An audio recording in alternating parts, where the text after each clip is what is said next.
All right, thank you both for joining this meeting today. We have me as the facilitator. We have Jenice as scriber, the note taker. Todd, you're going to go ahead and take on being that timekeeper and keep us on track. So for the ground rules today, let's just keep focused and stay on track. We're going to, if you guys can all provide feedback and actively participate, it'd be greatly appreciated. Let's stay on topic and then have a good time. Let's see what we can come up with here. So with the agenda, we're going to be going over the problem-solving processes, addressing the problem, an explanation of those, and then going into those next steps. So let's go ahead and just get started here. So let's start off with problem-solving process. I'll state the first thing of what I believe, and then we can kind of deliberate from there. Problem-solving process. So I believe there's a 5-step process, and I think it consists of analyzing that problem, generating the alternative solution, analyzing the solution, and elevating the benefits and developing the plan. What's your guys' thoughts on that? I agree 100%. I think these are all important steps in the process. I do think that probably the first step of analyzing the problem and understanding what the problem is really one of the most important steps. Good point. I agree. Yep, I agree too. I think identifying the problem is how you can come up with a better solution and have a structure to that. Awesome. So when defining the 5-step process, as you guys alluded to, analyzing the problem is ideal. That's what we need to figure out first. When we move on to generating those alternative solutions, I was kind of thinking that this is where we make sure the alternatives relate to that initial problem, right? So we initialize the problem, now we're generating those alternate solutions, and that's where we deliberate what's the cause of that problem. Yeah, absolutely. And, I think in most cases, we should at least have 2 solutions so that there's a fallback and, kind of talking through. So the next step of analyzing solutions, I think, if we are going to have an A, like a plan A and a plan B, that we kind of work through what each of those will, what each solution will net out, so that we kind of have an understanding of how they'll both work out. Yeah. I mean, I think that, yeah. Mm-hmm. Go ahead, Jenice. Sorry, I missed that. Go ahead. No, I was just saying I agree with Todd as well. Yeah, that's always a good plan to have a backup plan. Absolutely, yeah. Delivering on what that needs to be between that A and B. And then that rolls over into evaluating the benefits, right? So we, like Todd alluded to, we're going to create that A and B plan, or even a C, for instance, and we need a leverage between figuring out what is the positives and negatives of each of those plans, right? Mm-hmm. Yeah, that's it. Perfect. Okay, and then so after we're generating those 4 steps, I think that's when we conclude on developing a plan, right? So the development of the plan is implementing your proposal based off of the results off that full analysis. So ultimately, all those 5 steps create that plan to be delivered, and that's what we're trying to deliver to Carrie here on her issue. Right. Perfect. I agree. Awesome. So, Kyle, when you say implementing the proposal, do you have a little bit more, we want to, how we want to do that? So we want to take the plan back to Carrie and kind of explain through to her how we would implement, how that plan should be implemented? Yeah, I believe so. I think when we go through those steps and as we move forward through this meeting, I think we're going to be going over what the problem is and what we all 3 feel the problem is that Carrie needs to take note on. From that, we're going to move into solutions, right? We need to analyze those solutions, to deliberate over those, and then ultimately define what that plan's going to be delivered over to Carrie.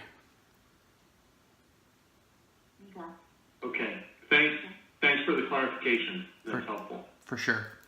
So now that we've defined the problem-solving process, I believe we need to ultimately figure out the problem, right? Since that's the first step. So, Jenice, what would you say the problem is that Carrie's having, right? What's causing the ultimate issue for Drip and Dry? I know I mentioned earlier when I submitted back the input information, I mentioned the internet, but I do think after reading a little more into this that the internet is part of it, but I think in the shop there's too many things going on. One is the food, providing food, the internet, coffee. That's creating, I think, in my opinion, creating kind of like a home environment for people to, lounge and stick around longer. Right. And, that's creating more of an issue because, of course, we all love to eat and we all love to, sit around. And if we're doing laundry, why not? Hey, I feel like I'm at home doing laundry, eating, internet, browsing. So I think it was Todd that mentioned before, perhaps creating a separate group for that. So anyway, but I'm jumping ahead of that. So I think, in my opinion, it's those three things that are creating an issue here, the cause of it. Okay. And what's your thoughts, Todd? Yeah, I just think that Drip and Dry, they really have a good problem, and they've just, it's a really great place that has a lot of things to offer, and it's attracted a lot of people. And, they're just, it's like, you say they're really busy, which is sort of the result of them just being such a really popular place. And like you said, it's kind of like a good problem to have, right? Good problem, yeah. Yeah. Mm-hmm. So, and I agree with you both as well. I think another problem though is they have an established clientele, right? I mean, from the roots of when they started, I feel that they're losing that connection with their already established clientele. And by opening all these new doors to new things, I feel that they are pulling away from those clients. And I feel that they need to how to figure out to incorporate both those new clienteles, but also make sure they're establishing the relationship with their old clientele and making sure they're still catering to those individuals, because it's almost pushing them back with the amount of crowds, the parking situation, just all these issues that stack up. Mm-hmm. Mm-hmm. Yeah. I think another problem is that maybe they focus on their times. I mean, they know they're busy in these different times from that 11 to 3 or the 5 to 8 time. How do they spread that out, right? I mean, there's a problem there. Why is that a focus of a time? That's a big factor for me and why that's delivering at that point. So now that we know that that's the ideal problem, right? It's a good problem, as Todd stated. There's issues around the food. There's issues around things. I know you kind of went over a few things, but Jenice, what are specific factors do you think that contribute to that problem? I think, in my opinion, again, I think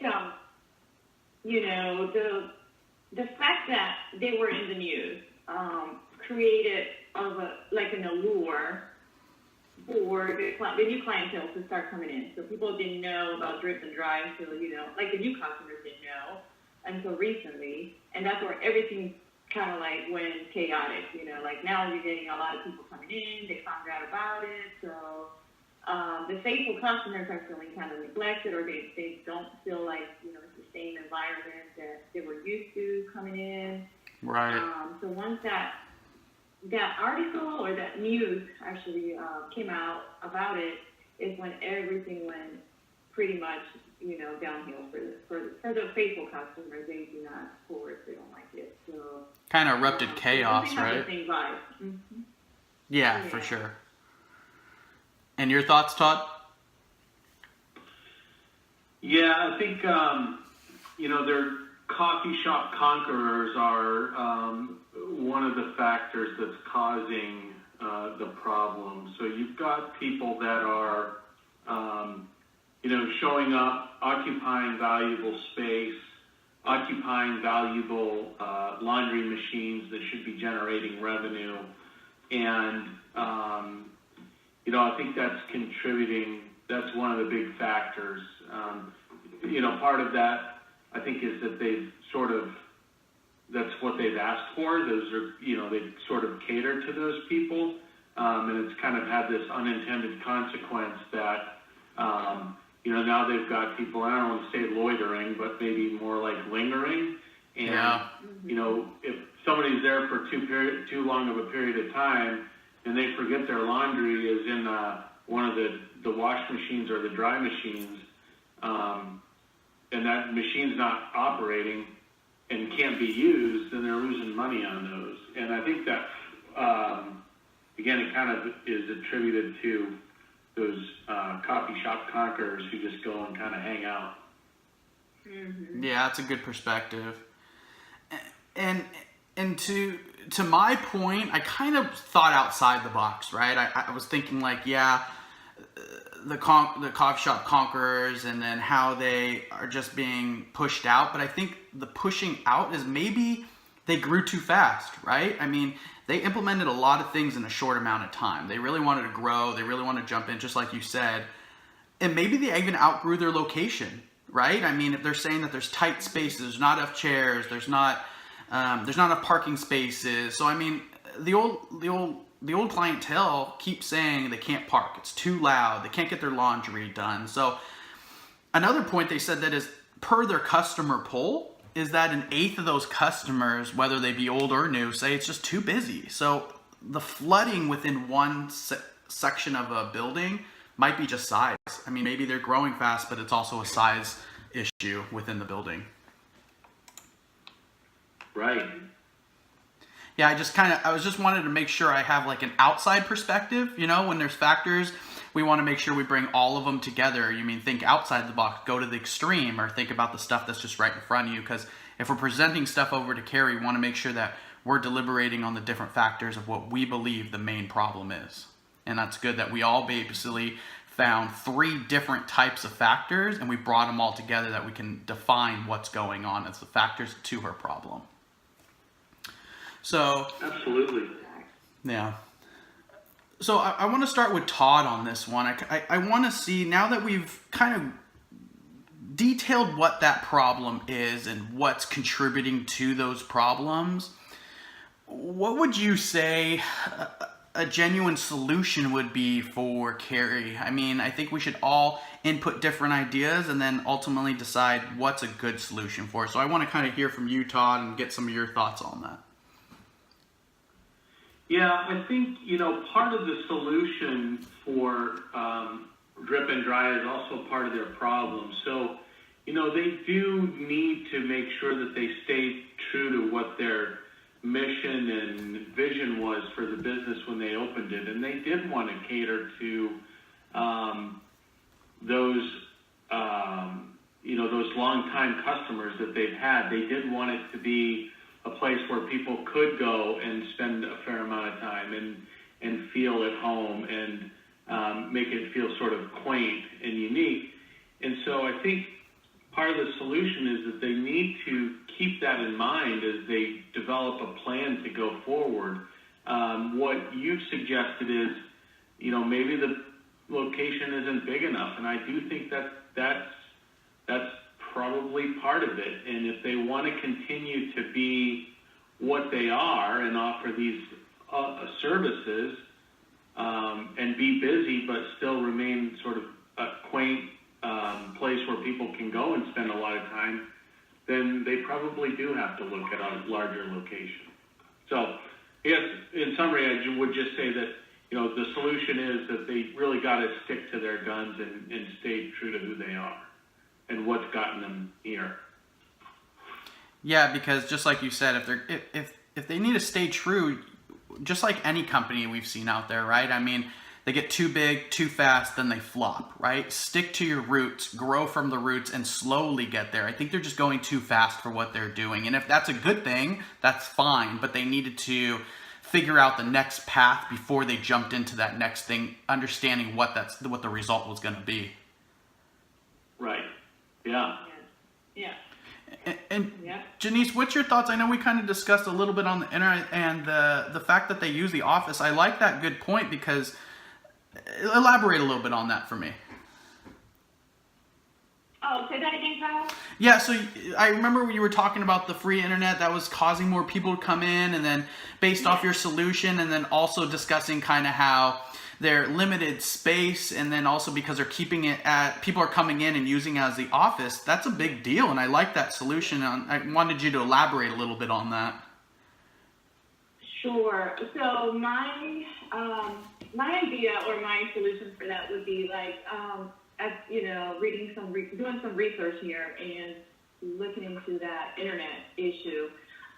There has been said before that a lot of coffee shops have the same problem where people kind of territorial.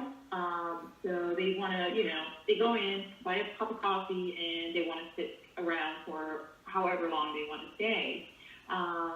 So it's causing the other customers not to want to come in, not to welcome. They can even find a seat to sit down. So thinking of that, the internet is probably, to me, is kind of like one of the issues here, big issue, because if we limit a little bit the internet use, probably put some rules to that, saying, let the customer know, you are more than welcome to use it. We try to keep it to the limit. As long as you're here doing your laundry, that's perfect. But after you're done and you're still here sticking around, or the customer's still there, that's kind of like kind of abusing the privilege that you're getting free internet. So That's right. We got to be fair to everybody. It's only fair for anybody still in. I actually have gone to laundromats that it's kind of uncomfortable too. Like you sit around, you kind of like. Some places have TVs on, and that's fine because it's not something that, you're playing around with maybe your phone or anything, or a computer. So at least with a TV, you can look at it and, it helps you entertain yourself a little bit and then go home. Right. So my thing is with laundromats, try to limit the internet a little bit, or if that doesn't work, let's maybe perhaps completely, eliminate that and see how it works and see maybe how people will feel. And I thought about that perspective too. I mean, like when I've gone to laundromats as well, it's like you do your laundry, you're trying to get in and get out, right? You have the entertainment from the TV or that internet. That's great. That's a perk that you can leverage. I think where sometimes Carrie's part of the issue is that she's trying to make it kind of a hip hangout location when doing your laundry, and that's where she struggles a lot too. She needs to define what she ultimately wants. If that's what she wants, then there needs to be some rules, like you said. Well, you can hang out here, but ultimately we don't want you here to stay. We need you to understand that you have limitation here. You can't use this as a desk, and you ultimately need to move forward once that time has been met, right? Yes. Yeah. So Yes, absolutely. Go ahead. No, go right ahead. No, I definitely agree with you. That's perfect, you said. Perfect. Yeah. So, I mean, on my solution, I was to tie into both of yours together in a sense. It seems like not only limiting some of the perks that they provide, but the size of their building is a big issue. It seems like it's such a cluster in there. The seating's an issue, the time's an issue, the laundry's an issue, the food's an issue, and I think it's just a size dynamic. So when I was reading some of the information she was providing and what she can provide to us in regards to some solutions, they say that they can provide us with 2 months worth of revenue, right? And that equates to about 38 grand. I'm unsure if they even have an adjacent building to them, but again, I'm thinking outside the box.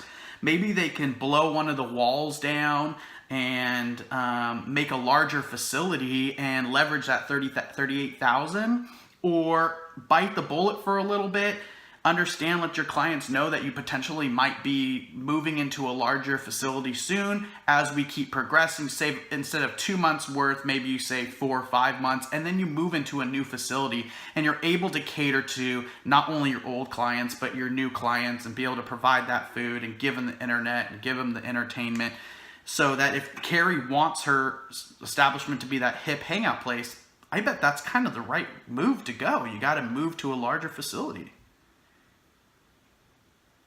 Yeah, definitely. And I think, Kyle, you also said it a little bit earlier, like you said they need to focus on their times and maybe spread out the busy times or do different things around that. And, if you kind of look at what some of the components of the overall problem are, like they know when their busy times are, they know the lines are too long, and maybe they could do simple things as just, adding staff during those busy times. And maybe during those busy times, they just add a few more chairs to the restaurant to give some additional seating capacity. Maybe they do simple things like reroute the lines so that they don't, take over the whole restaurant and create such clutter in the restaurant during those busy times. So the building's probably one solution to look at. Sure. Like you said, we need to kind of present a few different options to Carrie. Sure. And so it could be just ticking off some of the low-hanging fruit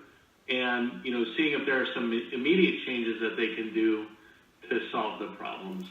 I like that you said that about rerouting the line, right? So with that example and a different solution other than the building, they can either, maybe the path in which they are guiding their clients' washing is inaccurate. Maybe they're saying the washers are here and the dryers are here. Maybe there's not a good motion of how to do your wash here. Then you do your folding here and you do your dryer here. Maybe there's an issue there. Right. Yeah, it works with the flow. Absolutely. Yeah, that's true. And then, if somebody's doing their laundry, right? Yeah, you can eat and everything, but maybe when they're at the food area, they go, do you currently have laundry at hand right now? Yes. Okay, perfect. Do you because everything has like a 25-minute timer on there. Typically laundry rooms have that. Say, okay, well, I'll be done in about 30 minutes. Maybe they section off the fact that, okay, you're cooking here. Maybe that time levels out at the same time as eating. I don't know, different thoughts of how we can maybe move that motion, right? Right. Very good point. Yeah. Okay. Hey, Kyle, I just want to do a time check. We're bumping up against 20 minutes on the create the memo part. So I'm more than happy to, adjust the time frame if you guys think it's necessary, or we can just move to the summary and identify next steps. No, I think that's ideal. I appreciate that. Thanks for giving me that time check. Yeah, I think that like you said, I think we have addressed the problem. We've gone over the factors of what contributed to those problems, and all three of us have gone over what we feel is a solution, where we have solution A and solution B. So I kind of want to hear from you, Jenice. I know that we talked about one being a solution being the building, the other one being ultimately how to guide what they have today, low-hanging fruit.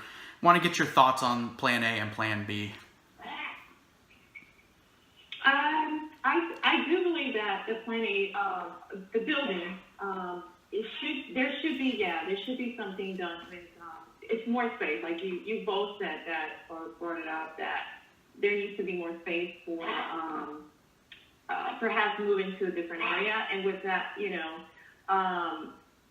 perhaps making a little room, maybe another room adding into it. Thinking outside the box here, do an additional room, I guess, construction, but I don't know how much that would cost. But there, at least those people, we can redirect them to that area. If you want to go eat, if you want to use the internet, go to that room. People that want to do their laundry in and out, they can just sit in the waiting room for the laundry.